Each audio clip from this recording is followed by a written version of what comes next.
Hi there. So today I'm doing a bonus video on the constitutional series all about constitutional compatibility. So I had gotten asked the question, I am a phosphorus constitution. What constitution would I be compatible with? And I thought, oh, that's a fantastic question.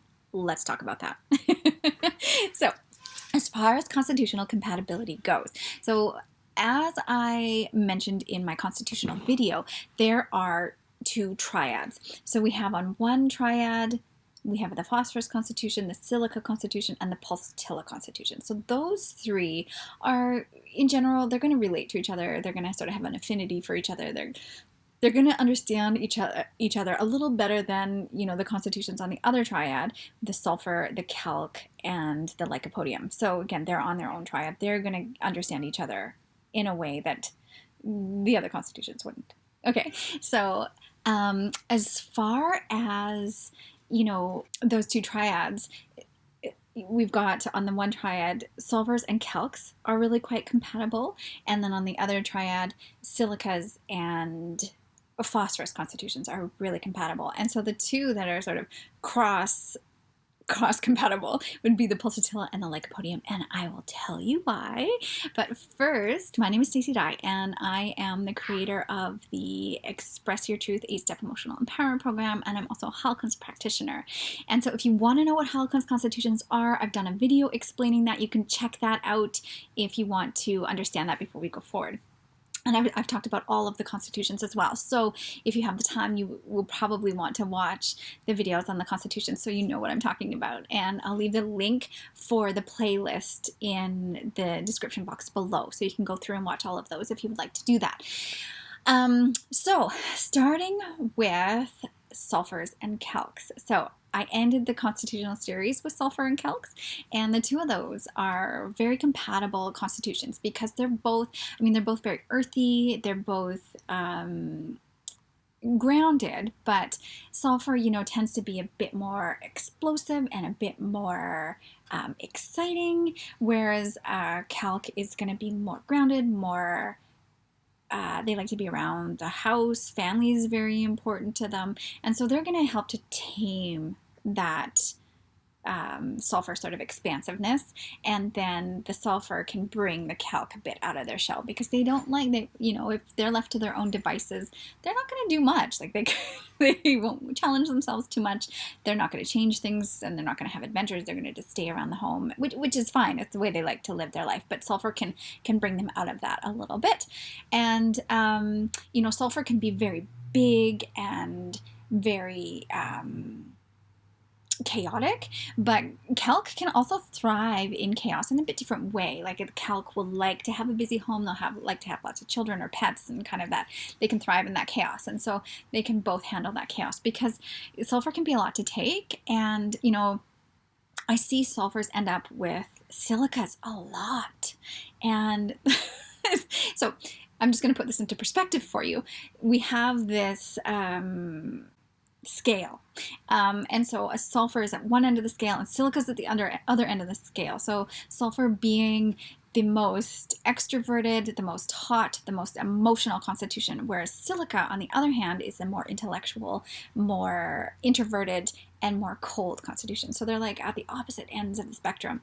And so when they get together, it can be quite difficult because the silica is quiet, more introverted, is always having to set boundaries with the sulfur. And when I had mentioned in the sulfur video that my girlfriend, who was a silica, she wanted to start the sulfur support group because she found it so tough to deal with. Whereas a calc is really easygoing, and so when a sulfur's late, a calc will often be late too. And so their feathers aren't going to get too ruffled by a sulfur living their life the way they want to live it, and can be quite compatible with that. And okay, so then going on to silicas. Silicas would be more compatible with a phosphorus constitution. So a phosphorus is right next to the sulfur on the sort of extroverted scale. But they're not going to be as big and sort of overbearing as a sulfur would. And so sulfurs and phosphorus, they can be a tough match together as well because a phosphorus can tend to feel a bit smothered. Their light can feel a bit smothered by the sulfur intensity. So as friends, they'd be great, but as partners, can be a bit intense. And so a phosphorus is going to be a bit more subdued for a silica. And again, they're on the same triad, so they're going to relate to each other more than a silica and a sulfur would. And so a phosphorus can kind of bring a silica out of their shell because, like I said, they're very introverted and they can be a bit timid, whereas phosphorus can be more extroverted and impulsive. And then the silica can kind of tame that impulsivity and that kind of, ooh, yeah, and that maybe ungroundedness. They can help to ground that a little bit.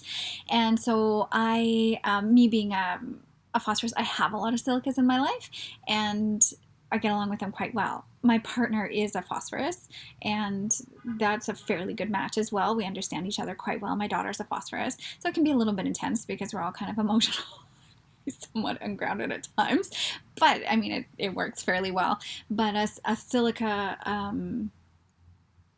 being with a silica, I think would work very well as well because of that sort of tempering of the two personalities. And like I said, I do have a lot of friends who are silicas, and we are quite compatible. I would say the majority of my friends are silicas. And then we have the pulsatilla and the lycopodium. So that's an interesting combination. I do actually see a lot of phosphorus end up with lycopodiums, and my ex-husband with the lycopodium. And that was a very difficult combination because lycopodiums are emotionally aloof, and the phosphorus wants that sort of emotional connection. And I've talked to other phosphorus who are dating or married to lycopodiums, and they have the same complaint, that they feel very lonely in the relationship. There's not that emotional connection. And it's interesting because a pulsatilla is also very emotional. But with the lycopodium, I think what happens there is the pulsatilla wants to be taken care of. And the lycopodium can do that very well. They can kind of take charge and do that very well for the pulsatilla. And so the pulsatilla is going to like kind of that take charge, take care of me kind of security that they can get from a lycopodium. And the pulsatilla can also with their emotional nature, they can kind of pull the lycopodium out of their emotional aloofness for that connection. But the lycopodium can also kind of help to temper the changeable emotions that the pulsatilla can have. So yeah, there can be that balancing that goes on. So I think it's all about balancing, so yeah, really interesting. And I would love to hear what your experience is with dating certain types. So if you know what constitution you are, or suspect you know what constitution you are, I would love to hear your experience with what constitution your partner is, or what constitution you think they are. And so next week I am going to be starting my phenotype series, and so the phenotypes are pretty interesting as well. And so next week I'm going to do a video on describing what phenotypes are. So if you haven't done so already, subscribe to my channel and you'll get the notification when that video comes out next week. All right, I hope you enjoyed this and have a great day.